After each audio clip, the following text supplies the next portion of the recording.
নমস্কার বন্ধুরা, অনেক দিন বাদে আজকে আবার আপনাদের কাছে একটা রান্নার ভিডিও নিয়ে এলাম।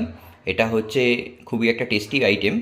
নাম হচ্ছে গার্লিক বাটার প্রন।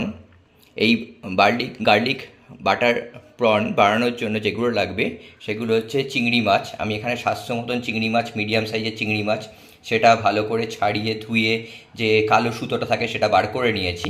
তারপর এটাকে গোলমরিচ, ঝাল লঙ্কার গুঁড়ো, এইটা আর নুন, এইগুলো দিয়ে মেখে 10 মিনিট মতন রেখে দিয়েছিলাম।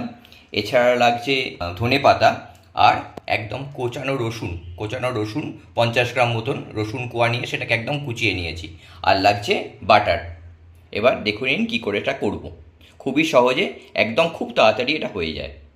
প্রথমেই কড়ায় অল্প সর্ষের তেল দিয়ে চিংড়ি মাছগুলোকে দিয়ে একটু ভেজে নেব। বেশি ভাজবো না, 2 মিনিট মতন একটু ভেজে নেব। যখন চিংড়ি মাছগুলো গুটিয়ে গোল হয়ে যাবে তখনই এটাকে আবার তুলে নেব। চিংড়ি ভাজা হয়ে গেলে ওই কড়াইতেই 25 গ্রাম বাটার দিয়ে সেটাকে একদম গলিয়ে নেব। গলিয়ে নেবার পর এখানে দিয়ে দেবো সেই রসুন, একদম কোচানো রসুনটা দিয়ে দেবো। এইবার এটাকে ভাজতে থাকবো ভালো করে। রসুন ভাজা হয়ে গেলে তার ভেতর ওই ভেজে রাখা চিংড়ি মাছগুলো দিয়ে দেবো। দিয়ে একদম হাই ফ্লেমে 4 মিনিট মতন এটাকে নাড়াচাড়া করতে থাকবো। ঠিক এই রকম হবে এটা।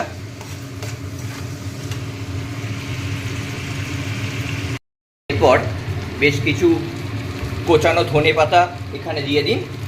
দিয়ে আরও 1 মিনিট মতন এটাকে রান্না করে নিন। ব্যাস, তাহলেই তৈরি হয়ে যাবে আপনার টেস্টি গার্লিক বাটার প্রন।